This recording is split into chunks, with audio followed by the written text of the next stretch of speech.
In the whole system, two USB Air boards have been used, one for each retina. In these boards it has been synthesized in VHDL a filter called background activity filter, which allows the system to eliminate noise from the stream of spikes produced by each retina. This noise, or spurious, is due to the nature of analog chips, and since anything can be done to avoid it in the retina, it has been filtered in some way. So, at the output of the USB Air boards, there is the same information given by the retinas but filtered, better quality information. The other board used is a Xilinx Virtex 5 board, developed by OVNET, OVNET reference. This board is based on a Virtex 5 FPGA and mainly has a big port composed of more than 80 POs, general purpose inputs/outputs ports.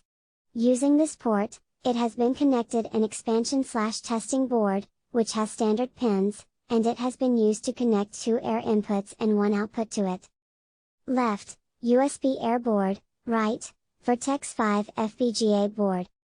The Virtex 5, C, right, implements the whole processing program, which works with the spikes coming from each retina, processes them and obtains the final results. The system behavior and its functionality are shown in the following sections. The fuzzy algorithm proposed works as explained next. It will not seek exactly the same levels of intensity in both virtual frames, but would admit an error in the range of 5 and 8% of these levels. In the proposed case, with 256 intensity levels, that means that it is admitted a range of 12 to 20 levels error. The exact parameters used for the final results depend on the environment where the matching process is applied. If it is an open space, it needs a bigger error range, but if it is used a laboratory environment, there is no need for a big error range. This parameter can be adjusted modifying the VHDL code.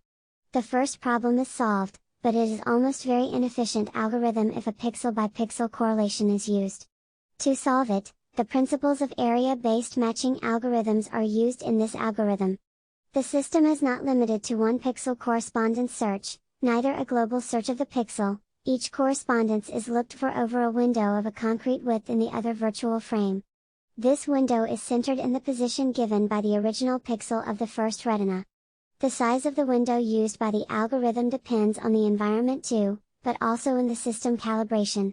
In the system proposed, both retinas are allocated at a distance of 13'5 cm between them and in an angle of 86'14 degrees to obtain a focal collision of 1 meter.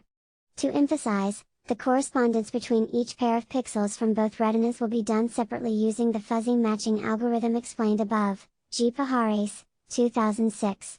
In fact, the system divides the correspondence map into regions and each process looks for a correspondence over its region alone. This full process can only be done because of the VHDL implementation over an FPGA, which allows a massive parallel multiprocessing execution, depending on the number of logic cells allocated in the FPGA, A. Jimenez-Fernandez et al., 2010-2. The system functionality has been presented, but there is an important element that has not been talked about yet. This element is in charge of controlling the virtual frame's timing. In fact, in a classical machine vision system it is easy to understand that a video is sent using frames and, each frame, contains the information of the entire scene in a concrete instant. Furthermore, these frames are transmitted using a concrete period, called FPS or frames per second.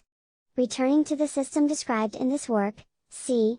Artificial frames have been created but the information stored in them in the integration of the information during all the time, there is no timestamp that divides one virtual frame from the next. That is why the system needs a daemon that preserves this harmony. This daemon will be considered a process in charge of reset all the spikes counters time to time to avoid counters overflow. Virtex 5 with Air retinas and use Barman i2. There are many adjustable parameters on this system depending on the environment where the stereo vision matching is applied and on the area it is going to be used.